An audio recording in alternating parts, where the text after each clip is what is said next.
Live from TV47 studios in Kenya's capital, we are right in time for the 4 p.m. news coverage. This is News Now. My name is Samson, Jura, and I'll be with you for the next few minutes to inform you on what is happening in the country, across our borders and beyond. 22047 is the short SMS code. The hashtag on X is TV47 News Now. We are streaming live on Facebook and on YouTube at TV47 Kenya. Thank you for choosing us to inform you. Your time is greatly appreciated. Let's begin this broadcast. In a deeply symbolic ceremony held at the Odinga homestead in Bondo, Raila Odinga Jr. was officially installed as the new head of the Odinga family, marking a generational shift following the passing of his father, former Prime Minister Raila Odinga. The installation, steeped in Luo tradition, featured a ritual head shaving to signify transition, followed by the ceremonial handing of a spear and shield, symbols of leadership and protection.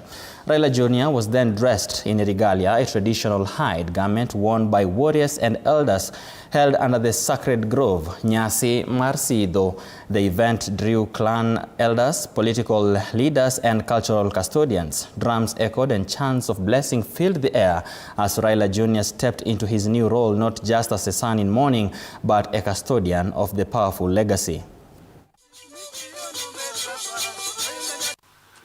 This is a traditional ceremony to symbolically give the son of the departed my brother, the late Raila Amolo Odinga, his son Junior Raila, the seat of power of the home.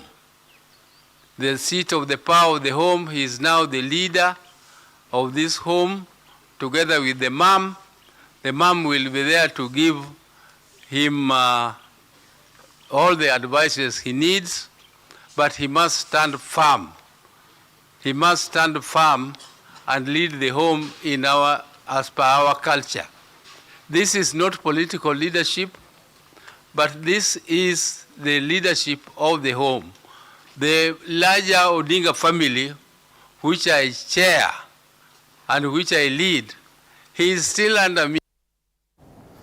All right, moving on. Tension gripped Harambee Avenue today as human rights activists chained themselves to the gates of the Ministry of Foreign Affairs, demanding urgent action over the disappearance of Kenyan activist Bob Njagi and Nicholas Oyo. Led by vocal civil society groups, the protesters accused senior government officials of colluding with Ugandan authorities in what they termed a cross-border abduction. Their demands included, but were not limited to, the immediate resignation of Prime Cabinet Secretary Musalia Mudavadi, whom they claim failed to act and may have aided the cover-up. The activists also called out President Yoweri Museveni and William Ruto, accusing them of complicity. Through silence, they vowed to escalate the protest, insisting that no amount of intimidation will silence their movement.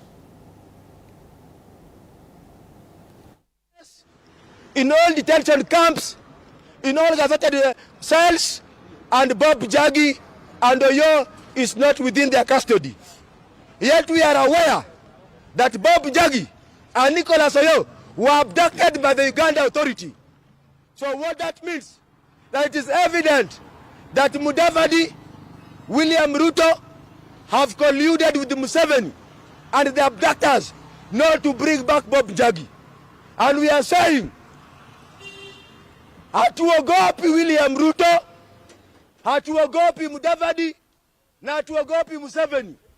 Musiporegesha Bob Njagi na Nicholas Oyo wakiwa kwa afya nzuri, basi kutaumana.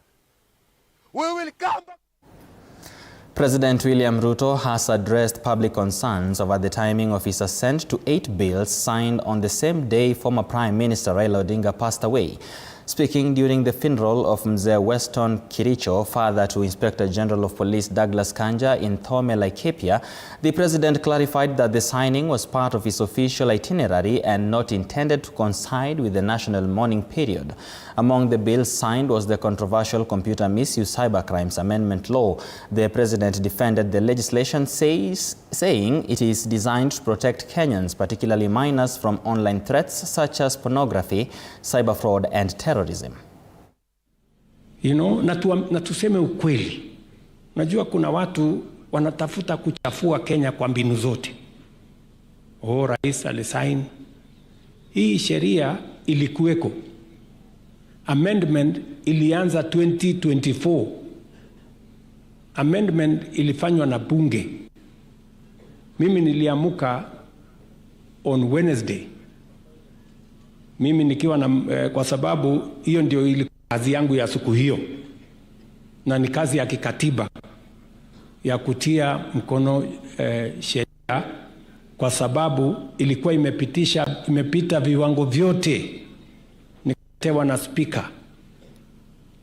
Bahati mbaya tukapoteza wetu mkuu wa zamani, lakini tayari nilikuwa ofisini kwa hiyo kazi. Hata nilikuwa nimevaa shati, nilikuwa naenda Ukambani kwa mambo ya barabara.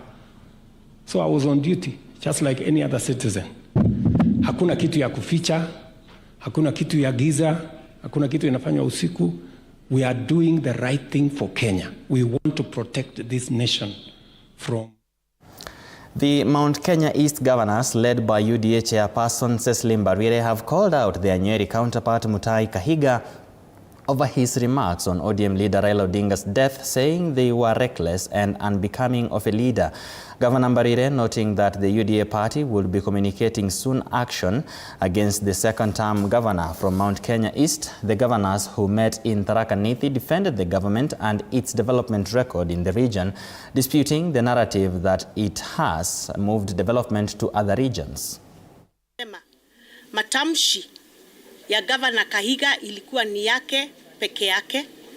Sisi kama magavana wa Mount Kenya East na watu wetu wa Mount Kenya East hatuamini kamwe aliyoyasema. Tunajua ya kwamba development imekuwa ikikuja hapa pande yetu. Tumeona mabarabara ikijengwa na national government is to unite Kenya. We are waiting to take some action at the party level. Now that he has been called by NCIC, we have thought it right that he's actually dealing with the right institution that is concerned with the kind of statements he came up with. But we should surely be communicating to him shortly on our position as a party. Therefore, it is a shame. It is unacceptable that we can even be associated with such remarks, and especially being said to be remarks from Mount Kenya. We want the rest of the Kenya to know the people who live around Mount Kenya are decent people who stand with the rest of the Kenya during this time of mourning.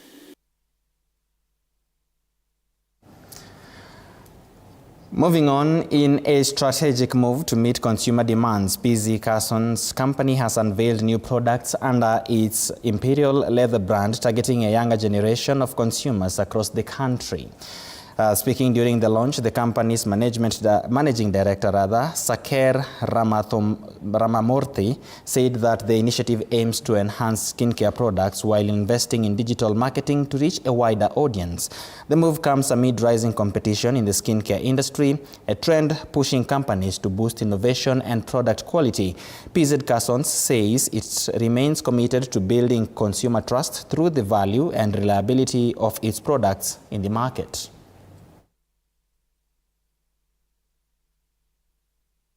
We are going to expand the sabuni into beauty sabuni. You will hear from that story on the exfoliating soap. We call them as exfoliating soap. And now this product, we are proud to say, it is now traveling from Kenya under Africa Free Trade Continent. It is going all the way to Ghana. We are investing heavily into the digital marketing, and we work with one of the best partners in the world for digital marketing. And we are investing on AI tools, artificial intelligence tools, to create content which are relevant, but we will not leave the human element to overtake, because consumers' understanding cannot be fully understood by the artificial intelligence of Africa today.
Let's take a look at what is happening in the world of sports, and of course we begin locally, where the national women's soccer team Harambee Starlets will be banking on home support ahead of an eagerly awaited showdown against the Gambia at the Nyayo National Stadium on Friday evening.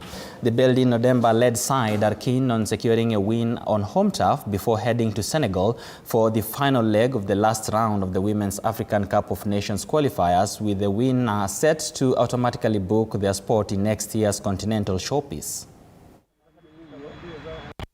Tuko very much comfortable kuwin game iko mbele yetu juu it's a must to win. Tuko ready ku lose, so tumejiandaa vyema. Ni very important kwetu because tukiqualify tuende AFCON itafungua opportunities mingi sana kwetu kwa madem, and maybe most of us tutapata opportunity ya kwenda nje na kumake it in life, like kupata kitu yenye venye tunaweza jihudumu. It's a big game. We always urge our fans, we always urge Kenyans to come and cheer the girls. It is the last match for the WAFCON qualifiers. We win this, we play in WAFCON 2026. So as usual, we urge Kenyans to come and cheer us. The role is a big factor, and we hope that they'll show up in numbers. And now we cross our borders, where the world champions Chelsea swept away Ajax 5-1 to swallow all three.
Well, that's all we had for you at this hour, but I promise it's not the end of informing you, as we still have this and much more stories available to you on our website at www.tv47.digital, as well as on our socials at TV47 Kenya, on Facebook, on Instagram, as well as on TikTok. My name is Samson Jura. Do have yourself a lovely afternoon.